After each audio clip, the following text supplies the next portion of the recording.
Hello friend, आपका मेरे YouTube channel पर स्वागत है। आज हम इस नए वीडियो में प्रजनन पढ़ेंगे। प्रजनन क्या होता है इसके बारे में पूरा फुल डिटेल देखेंगे। ये हमें सभी एग्ज़ाम के लिए बहुत ज़रूरी है, खासकर सीटेट पेपर 2 और बीपीएससी टीचर टीआरई 4.0 के लिए बहुत इम्पोर्टेंट है। तो इस वीडियो को पूरा फुल देखिएगा और वीडियो आपको कैसा लग रहा है आप मुझे कमेंट करके बताइएगा। प्रजनन किसे कहते हैं? प्रजनन यानी जीव को अपने जैसे जीव को जन्म देने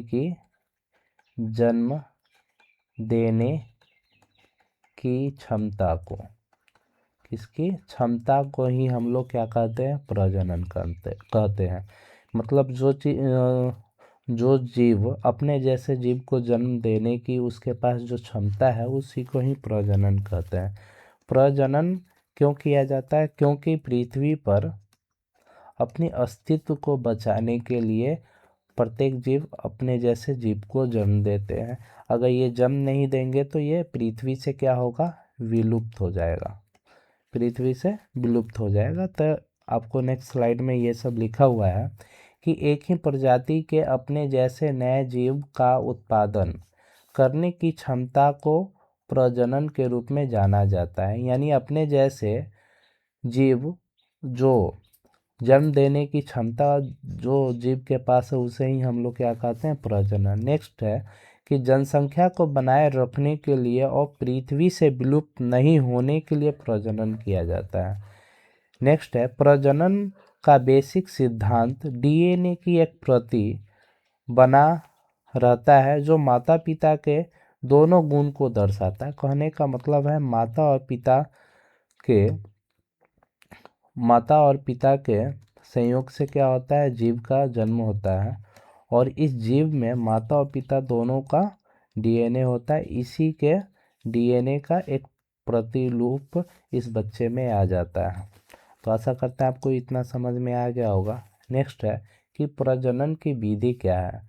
प्रजनन दो प्रकार के होते हैं। एक होता है आपको अलैंगिक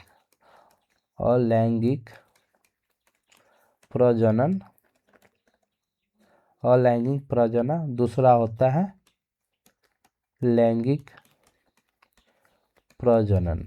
अलैंगिक प्रजनन में क्या होता है कि इसमें नर या मादा कोई एक ही अपने जैसे जीव को जन्म दे सकता है। वो नर हो सकता है या मादा हो सकता है। तो ऐसा किसमें होता है? अलैंगिक प्रजनन। अलैंगिक प्रजनन एक प्रकार का क्या है?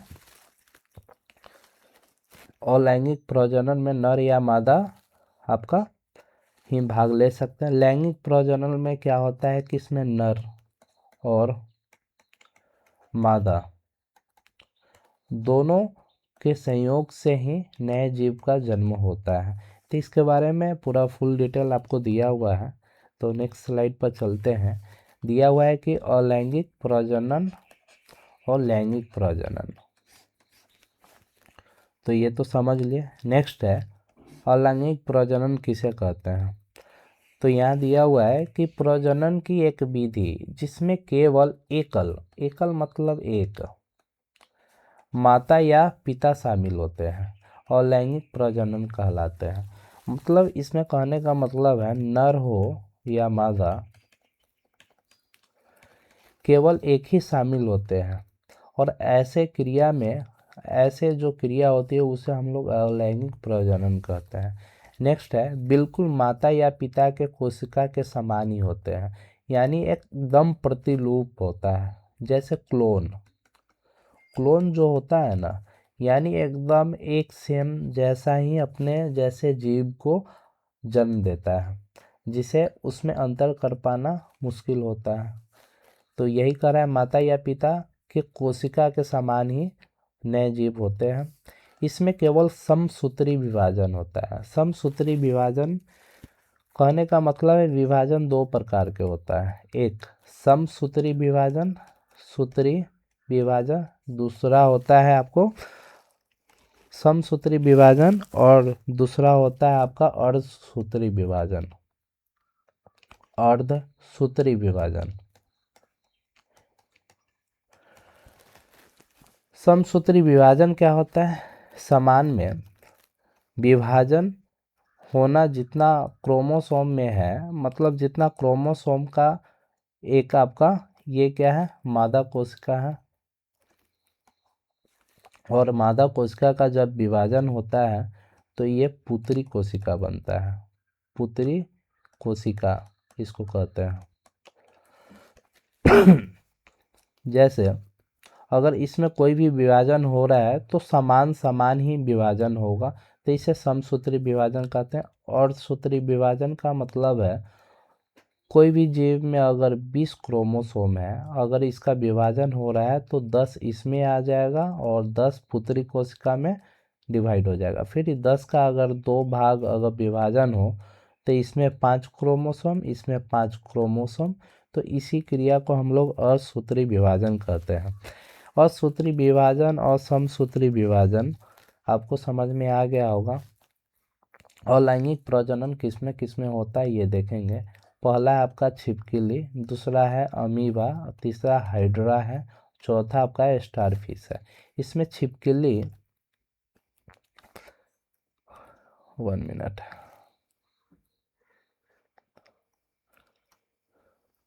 इसमें छिपकली एक ऐसा जीव है जिसमें लैंगिक और अलैंगिक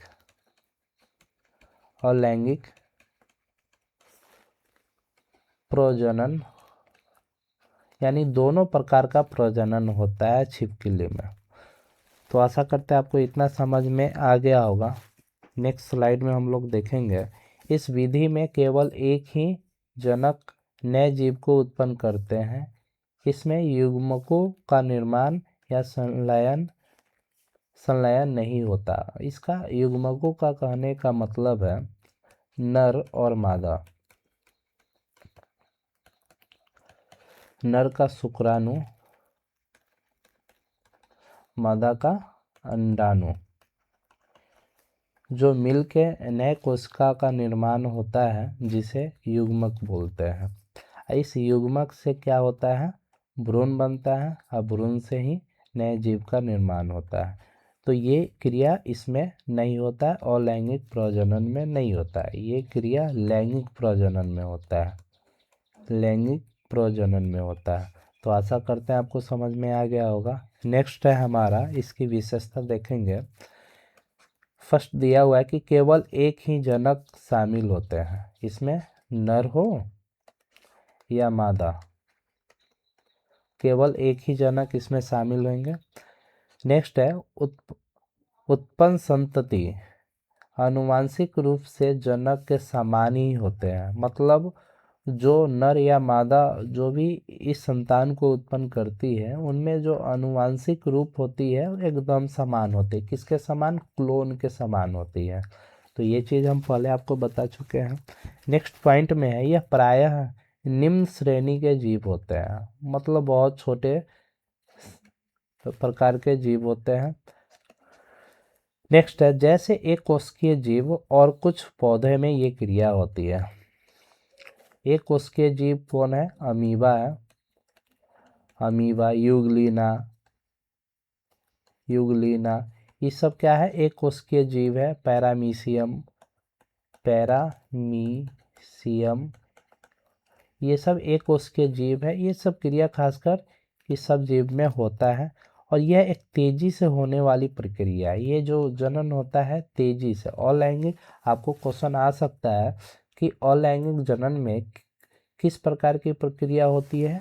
तो तेज प्रक्रिया होती है, जबकि लैंगिक प्रजनन में यह जटिल प्रक्रिया होती है, जटिल प्रक्रिया होती है। तो आशा करते हैं आपको इतना समझ में आ गया होगा। नेक्स्ट है, इसका उदाहरण हम देखेंगे, मुख्य विधियाँ देखेंगे, और इसमें अलैंगिक प्रजनन किस किस रूप में होती है इसके बारे में देखेंगे। जैसे अलैंगिक प्रजनन होता है विखंडन, नवोदित या मुकुलन होता है। नेक्स्ट है पूर्ण जनन होता है। नेक्स्ट है खंडन विधि से होता है, जीवाणु का निर्माण होता है, कायिक प्रबंधन होता है। एक एक करके हम ये सब समझेंगे कि किसमें क्या होता है। तो फर्स्ट हम देखेंगे कि विखंडन या द्विविभाजन क्या होता है। विखंडन का मतलब होता है किसी भी जीव को उसको दो भागों में बांट देना। तो विखंडन में क्या होता है कि कोई भी जीव है, जैसे अमीबा है या कोई भी जीव है, जब इस जीव का विभाजन होता है तो ये सबसे पहले केंद्र से होता है। कहाँ से होता है? केंद्र या केंद्रिका से होता है। केंद्रिका का विभाजन होने के बाद यह कोशिका द्रव का होता है। कोशिका द्रव का विभाजन, कोशिका द्रव का विभाजन होता है, और ये दोनों का विभाजन होने से ही कौन सी विभाजन कहते हैं? विखंडन या द्विविभाजन कहते हैं। तो द्विविभाजन की क्रिया किस किस में होती है? आपको अमीबा में होती है, बैक्टीरिया में होती है, और आपका है पैरामीशियम, पैरामीशियम और यूग्लिना, यूग्लिना, ये सब में आपका विखंडन या द्विविभाजन प्रक्रिया होती है। तो अमीबा का हम लोग फिगर देखेंगे, आपको दिया हुआ है, ये आपका अमीबा है। एक ये पूरा फुल अमीबा है, 1 मिनट, ये मादा अमीबा है, और इनका ये प्रजनन की क्रिया स्टार्ट होती है। तो इनका आप केंद्रिका देख रहे हैं कि गोला है, यहाँ पे क्या है? केंद्रिका का इसका आकार बदल गया है, और आगे जैसे नेक्स्ट हो रहा है इसका ये केंद्रिका दो भाग में विभाजित होने के लिए आपको तैयार है।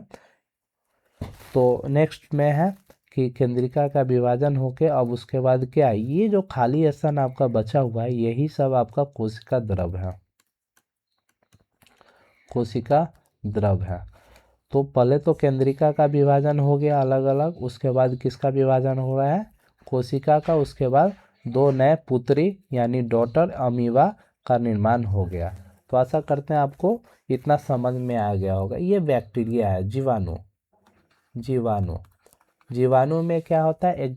एक जीवाणु है जिसका डीएनए, ये क्या है? डीएनए है। सबसे पहले इस डीएनए का विभाजन हो रहा है, उसके बाद डीएनए का विभाजन होने के बाद किसका? ये आपका कोशिका द्रव है, कोशिका द्रव है। उसके बाद डीएनए का विभाजन होने के बाद कोशिका द्रव का भी विभाजन होने के बाद पुत्री कोशिका का निर्माण हो गया, पुत्री जीवाणु का। तो आशा करते हैं आपको इतना समझ में आ गया होगा। इसी प्रकार से पैरामीशियम है, यूग्लिना है। ये क्वेश्चन बहुत इंपॉर्टेंट है आपके लिए, तो आशा करते हैं कि आप इस चीज़ को अच्छे से याद कीजिएगा और इसे कंठस्थ करके रखिएगा, क्योंकि इसमें कन्फ्यूजन बहुत सारा होता है। नेक्स्ट है नवोदित या मुकुलन। मुकुलन किस में होता है? ईस्ट में होता है या हाइड्रा में होता है? तो मुकुलन कहने का मतलब है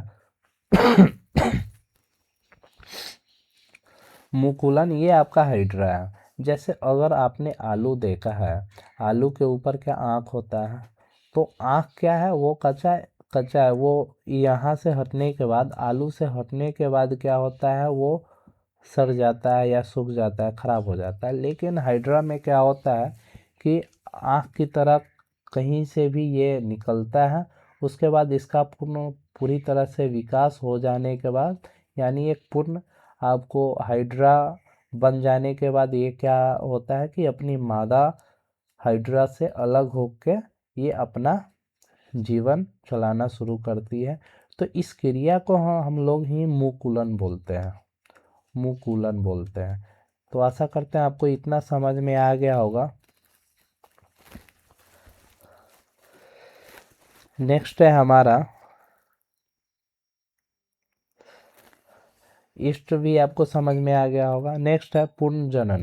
पुनर्जनन किस में होता है? खासकर प्लेन एरिया में होता है। प्लेन एरिया क्या होता है इसके बारे में हम लोग समझेंगे। ये एग्ज़ाम के लिए बहुत खास है, क्योंकि यहाँ से बहुत सारा क्वेश्चन बना है प्लेनेरिया से। प्लेनेरिया का काम है कि एक जीव है, ये एक पूरा फुल जीव है, इसको आप कहीं से भी काट दो, कहीं से भी काट दो, वहाँ से क्या होगा, ये नए जीव का निर्माण हो जाएगा। फिर इस नए जीव को आपको फिर जहाँ से काटना है काट दो, फिर वहाँ से ये जितना भाग काटोगे उतना ही भाग में नए जीव का ये निर्माण होता है। तो ऐसे क्रिया को हम लोग क्या कहते हैं, तो ये जो क्रिया होता है ये प्लेनेरिया है, और ऐसे क्रिया को हम लोग पुनर्जनन कहते हैं। तो आशा आपको करते हैं कि ये चीज़ समझ में आ गया होगा, प्लेनेरिया क्या है और पुनर्जनन क्या है। खंडन, खंडन खासकर किस में होता है, स्पाइरोगाइरा। स्पाइरोगाइरा क्या है, एक प्रकार का ये शैवाल है, ये स्पाइरोगाइरा है, ये एक प्रकार का शैवाल है, शैवाल है, और ये पूर्ण शैवाल है, और उसके बाद इसका विभाजन होके इसका रूप ऐसे बनता है। तो आशा करते हैं आपको इतना समझ में आ गया होगा।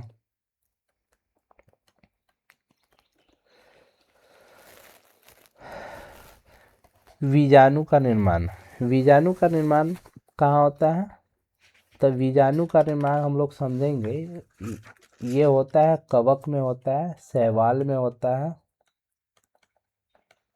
और फर्न में होता है। तो कहने का मतलब है स्पाइरोगाइरा एक शैवाल का प्रकार है, ये शैवाल अलग है, ये शैवाल अलग है, तो इसमें कंफ्यूज नहीं होना है। तो बीजाणु का निर्माण में कहा गया है कि इसमें कई बहुकोशिकीय जीव होते हैं जो जीवाणु प्रजनन करते हैं। बहुकोशिकीय, एक कोशिकीय ना, बहुकोशिकीय, बहुकोशिकीय, बहुकोषीय जीव होते हैं जो अब क्या करते हैं, जीवाणु प्रजनन करते हैं। इन कोशिका में अनुकूल स्थिति में अंकुरित होने की क्षमता होती है, जैसे किस में होती है, कवक में होता है, शैवाल में, फर्न में होता है। तो आशा करते हैं आपको इतना समझ में आ गया होगा। नेक्स्ट है हमारा कायिक प्रवर्धन। कायिक प्रवर्धन खासकर ये पौधे में होता है, ये पौधे में ही होता है। कायिक प्रवर्धन का मतलब है पौधे के जड़ से या तना से या पत्तियों से कहीं से भी नए पौधे का निर्माण होता है, उसे हम लोग कायिक प्रवर्धन कहते हैं। तो आशा करते हैं आपको इतना समझ में आ गया होगा। ये वीडियो आपको कैसा लग रहा है मुझे कमेंट कीजिएगा, चैनल को सब्सक्राइब और वीडियो को शेयर कर दीजिएगा। लैंगिक प्रजनन किसे कहते हैं इसके बारे में समझेंगे। लैंगिक प्रजनन कहने का मतलब है इसमें नर और मादा दोनों भाग लेते हैं, दोनों भाग लेते हैं। तो नर का शुक्राणु और मादा का अंडाणु, अंडाणु दोनों मिलके क्या बनते हैं, युग्मक बोलते हैं। इस युग्मक से ही हम लोग युग्मक से ही क्या बनता है, भ्रूण। इस भ्रूण से ही क्या बनता है, बच्चे को जन्म होता है। तो बच्चे को जन्म होता है, इस क्रिया को लैंगिक प्रजनन बोलते हैं। लैंगिक प्रजनन एक जटिल प्रक्रिया है, जटिल है, इसमें समय और ऊर्जा बहुत ज़्यादा लगता है, समय और ऊर्जा बहुत ज़्यादा लगता है, इसलिए इस प्रक्रिया को हम लोग जटिल प्रक्रिया बोला जाता है। इसमें समझेंगे कि इस विधि में दो जनक होते हैं। कौन कौन होते हैं, मादा और नर होते हैं जो भाग लेते हैं। इसमें नर युग्मक कहने का मतलब शुक्राणु, मादा युग्मक का कहने का मतलब अंडाणु का संलयन होता है। संलयन मतलब मिलता है, मिल के क्या बनता है, युग्मक बनता है जो विकसित होकर नए जीव का निर्माण होता है। तो आशा करते हैं आपको इतना समझ में आ गया होगा। नेक्स्ट है कि इसकी विशेषताएं क्या है। इसकी विशेषताओं को हम लोग समझेंगे। जनक शामिल होते हैं, अधिकांश जो लैंगिक जनन में क्या होता है, जनक शामिल होते हैं, वो नर हो और मादा दोनों जनक शामिल होते हैं, तभी लैंगिक जनन की क्रिया संपन्न हो पाती है। नेक्स्ट है कि उत्पन्न संतान में दोनों जनकों के गुण होते हैं, मतलब नर और मादा नर और मादा, ये दोनों के जो गुण, नर और मादा के संयोग से जो जीव का निर्माण होता है उसमें इन दोनों का गुण आ जाता है। तो यही कह रहा है कि उत्पन्न संतति यानी संतान में दोनों जनकों के गुण होते हैं, जिससे आनुवंशिक विविधता उत्पन्न होती है। यानी इसमें दोनों के गुण जब आ जाते हैं उससे क्या होता है, आनुवंशिक विविधता। विविधता मतलब आनुवंशिक में अंतर होता है। नेक्स्ट दिया हुआ है कि यह उच्च श्रेणी के जीव जैसे मनुष्य, पशु और पुष्पीय पादप में भी होता है। कुछ पुष्पीय पादप में भी लैंगिक जनन होता है। पुष्पीय पादप में क्या होता है, एक स्त्री केसर और पुंकेसर। स्त्री केसर के वर्तिका, वर्तिकाग्र, अंडाशय ये सब होता है। पुंकेसर में परागकण होता है। इन दोनों के संयोग से ही क्या बनता है, आपका फल का निर्माण होता है। इसी क्रिया को हम लोग क्या कहते हैं, आपको लैंगिक प्रजनन। तो पुष्पीय पादप में भी ये लैंगिक प्रजनन होता है। यह एक धीमी और जटिल प्रक्रिया है। धीमी मतलब बहुत समय लगता है और बहुत कठिन है। इसमें ऊर्जा की आवश्यकता बहुत ज़्यादा होती है। तो आशा करते हैं आपको इतना समझ में आ गया होगा। किसमें होता है उसका उदाहरण देखेंगे। ये मनुष्य में होता है, पशु में होता है अधिकांश, और ये पौधे में भी होता है। तो ये वीडियो आपको कैसा लगा आप मुझे कमेंट करके बताइएगा। चैनल को सब्सक्राइब कर लीजिएगा। वीडियो देखने के लिए धन्यवाद।